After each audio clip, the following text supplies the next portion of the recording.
جمعرات کو عشاء کی نماز کے لیے آپ اٹھے اور پوچھا نماز ہو گئی؟ کہا جی آپ کا انتظار ہے۔ آپ اٹھنے لگے تو غش کھا کے گر گئے۔ پھر تھوڑی دیر بعد ہوش آیا تو آپ نے فرمایا نماز ہو گئی؟ کہا یا رسول اللہ آپ کا انتظار ہے۔ پھر آپ اٹھنے لگے، پھر غش آ گیا، پھر بستر پر گر گئے، پھر تیسری دفعہ اٹھے، پھر فرمایا نماز ہو گئی؟ کہ نہیں یا رسول اللہ آپ کا انتظار ہے۔ تو پھر آپ نے فرمایا ابو بکر سے کہو کہ وہ نماز پڑھائے۔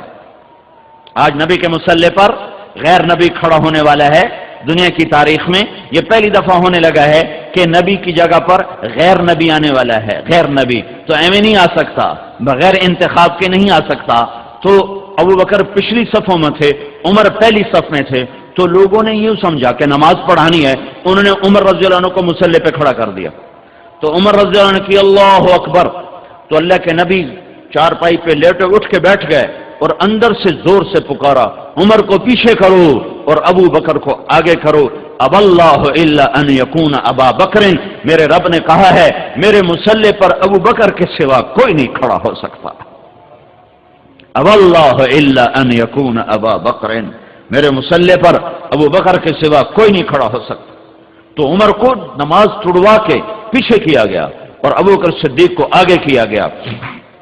تو ابو بکر رضی اللہ تعالیٰ عنہ نے عشاء کی نماز پڑھائی اور جمعے کی 5 نمازیں پڑھائیں اور ہفتے کی 5 نمازیں پڑھائیں اور اتوار کی 5 نمازیں پڑھائیں 15 اور پیر کی فجر پڑھائی 16 اور جمعرات کی عشاء 17۔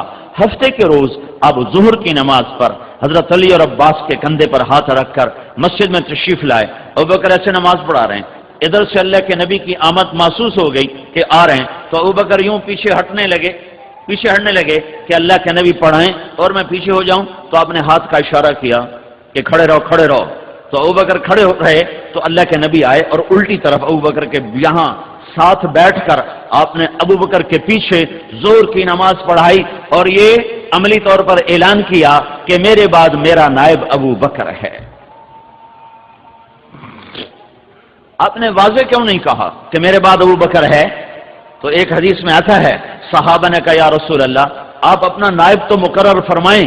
تو آپ نے فرمایا اگر میں زبان سے مقرر کر دوں اور تم اس کی نافرمانی کرو تو تم پہ اللہ کا عذاب آئے گا، لہذا میں یوں نامزد نہیں کرتا، اللہ خود اسے نامزد کر لے گا جس کے لیے وہ طے کر چکا ہے۔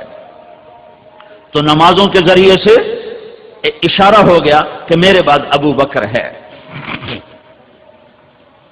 12 ربیع الاول آ گئی، پیر کی صبح 7 جون 633 عیسوی 11 ہجری، فجر کی نماز کے لیے آپ ابو بکر نماز پڑھا رہے ہیں، حضرت انس پہلی صف میں ہیں، تو آپ نے ایسے کھڑکی کھولی یوں اور اپنی صحابہ کو ایک نظر دیکھا تو حضرت انس فرماتے ہیں کہ نماز کے اندر ہی ہم سب یوں اللہ کے نبی کو دیکھنے لگے، یہی بھول گئے کہ ہم نماز میں کھڑے ہیں، ہم سب یوں اللہ کے رسول کو دیکھیں۔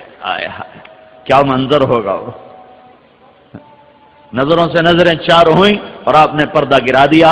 یہ آخری جھلک تھی امت کے لیے اور پھر آگے کی روانگی ہو گئی۔